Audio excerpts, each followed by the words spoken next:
Gojo is back! With the strongest Jujutsu team to ever exist, can they single-handedly defeat Sukuna? Sukuna has undoubtedly become the literal strongest in the entire verse, and it looks like there's no one who can beat him, even with Maki and Yuta tag teaming him. That's why I'm going to create the best Jujutsu Kaisen group just to beat him. So who's gonna be in it? Well, for starters, I just want you guys to know that this group is not going to be composed of the good Jujutsu sorcerers only.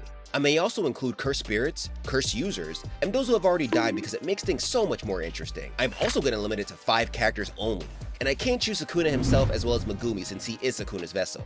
And you might be surprised at who will be the 5th member of our team, which brings us to our first pick. Of course it's going to be the most obvious, and yet the most important member of this anti-Sukuna squad is none other than Gojo himself. I would be a total idiot if I didn't add him to this list. Not only is he extremely overpowered, but he's also the only one other than the 5th member of our team that has come close to killing Sukuna. But you might be wondering that he actually lost to Sukuna. Well, it's because he was fighting alone, and that he didn't expect that Sukuna was able to conjure the world-cutting slash. I mean, he still wouldn't know in this timeline, but there's gonna be some changes that are gonna be made. First off, in this timeline, I'll also be the strategist. Gojo wouldn't fight alone, and the entire group would stick together. Although this may stop him from going all out, it's better than him going into a battle of attrition against Sukuna, and then just losing at the very end without even making Sukuna go into his High-On era form. Not to mention, Gojo's red and blue would also be a very powerful playmaking skill. He can use both abilities to create openings, and because of his overpowered RCT, he can tank most of Sukuna's hits, while the others hit Sukuna from the sides. Finally, Gojo can still use his domain expansion and Hollow Purple. Why?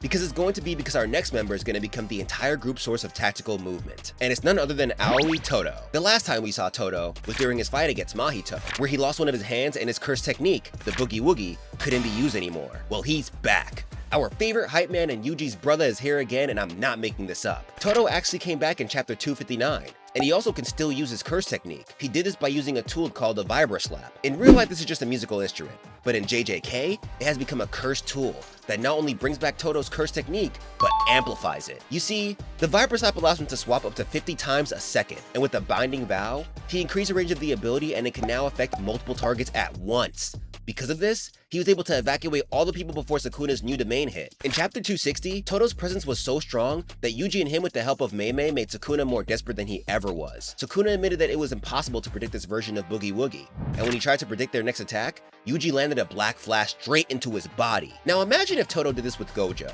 Their duo would be insanely overpowered, and it isn't over yet. Things are about to become even crazier because the next member on this list is another special grade sorcerer, and it's going to be Kenjaku inside Geto's body. Yup, he might not have had a lot of screen time while fighting in the series, but he is one hell of an OP curse user. And best of all, he is extremely smart. He also has several curse techniques just like Sukuna, and even Sukuna might not have any info on him. But the most important thing about this is that he has Geto's curse manipulation. This curse technique might be extremely useful, especially if Sukuna uses Maharaga and Merge Beast Agito. Although Kenjaku would only have a handful of really strong special grade curses, and most of them might get instantly destroyed by Maharaga, they would still be a very useful distraction, and it would stop Maharaga and Agito from helping Sukuna, while the sorcerers just beat him up. Not only that, Kenjaku has his own domain expansion that we still don't know the effects of, as well as the gravity curse technique that he got from Yuji's mother. This is proof that Kenjaku retains the curse technique of the previous body that he takes over, and since he has literally lived for thousands of years, he might have more in store which would really make him a very annoying opponent. He could just bombard Maharaga and Agito with hundreds upon hundreds of curses,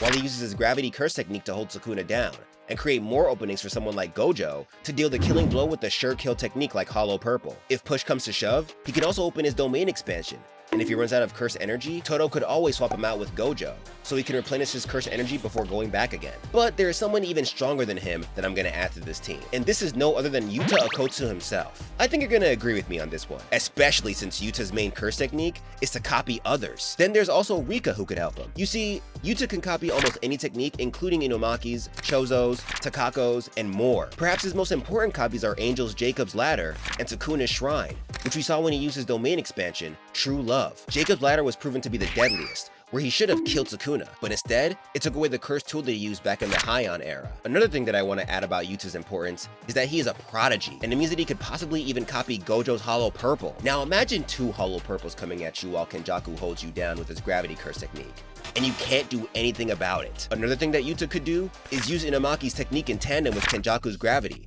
to make sure that Gojo's attacks have the highest chance of hitting. He can also heal others using his reverse curse technique, just like what he did when Maki was attacked by Geto in Jujutsu Kaisen 0. So if they need a healer, they already have one. He might not be as proficient as someone like Shoko, but it might be enough to help others survive until Todo gets them out of the battlefield. Yuta brings versatility to the team, Gojo is the main damage dealer, Todo is the maneuverability, and 𝐾𝐽 is the brains and crowd control. Now go back a bit. And notice that I just called Gojo as the main damage dealer, and not the key to the entire battle. So who is it? If you have read the manga, then you'll know why I chose this character. But if you haven't, then you might be scratching your head and might think I'm downright crazy, because it's none other than Yuji Itadori, the main character of Jujutsu Kaisen. Yuji throughout the entire series has had his moments, but he is by far not the strongest in the entire series. He doesn't even come close. Well, that was what we all thought until the recent chapters, because he has been popping off. Yuji has not only shown us that he could tank most of Sukuna's attacks, but he can also fight back and even overpower the King of Curses from time to time. Right now, Yuji has broken the record for the number of black flashes, and he's not stopping anytime soon. He can also use a bit of blood manipulation due to his relation with Chozo,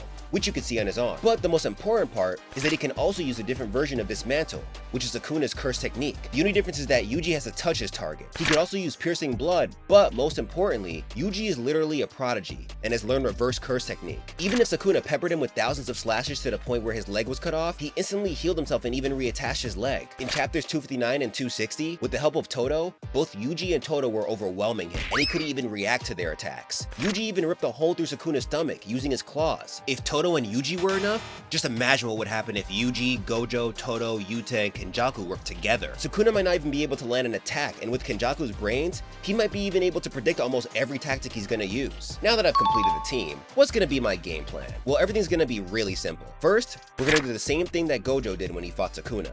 The only difference this time around is that Gojo's hollow purple is not going to be as powerful, since it was amplified by Gramps and Utahime from Kyoto Jujutsu High, to the point where it was 200% stronger. This is not so that he could deal a lot of damage to Sukuna, but more of a distraction. Todo with Yuta will take this chance to launch a surprise attack from above, or from one of Sukuna's vulnerable sides. Most likely, Yuta will have to use Thin Icebreaker or Inumaki's Curse Speech to make Sukuna more disoriented. Using this opportunity, Gojo will come closer and engage Sukuna in a 1v1 hand battle, while the others wait for a chance to strike. When Sukuna opens his domain expansion, a great counter to this is 𝐾𝐽. He will also open his domain expansion. But why 𝐾𝐽 instead of Gojo? Well, in the original timeline, Gojo's domain expansion was completely overwhelmed by Sukuna, because Sukuna wasn't in an enclosed barrier, which meant it could break Gojo's domain from the outside. But 𝐾𝐽's domain is similar to Sukuna, where it also doesn't have an enclosed barrier. Although we still don't know what 𝐾𝐽's domain does, there's a high likelihood that both domains will cancel each other out. And since opening a domain expansion consumes a lot of curse energy, Sukuna is even more defenseless. This is where Yuji and Todo come in again. Yuji will pop out of nowhere with Todo, and just like what's happening right now, they'll do the classic jump Kaizen and just punch and switch like there's no tomorrow. This combo would deal a lot of damage to Sukuna, and he'll be so focused on the two that he wouldn't notice 𝐾𝐽 retreating and Gojo charging up another hollow purple. Even if Sukuna manages to dodge this, 𝐾𝐽 has already recharged his curse energy and can hold Sukuna down again with his gravitation. Now that he's immobilized, Yuji will have the chance to hit Sukuna right where it hurts, his soul. This will be a rinse and repeat process, and could possibly become another battle of attrition. But with this lineup, and especially with Yuji's continuous evolution, I'm confident that they can win. As long as Todo doesn't die, since he's the beating heart of this team. But what do you think? Will they be able to defeat Sukuna? I know you have different opinions, so let me know who you would choose for your team. Also, have you ever thought about what would happen if Gojo ate Sukuna's finger instead of Itadori? Well, you're in luck. Click on this video to watch it. Click it now.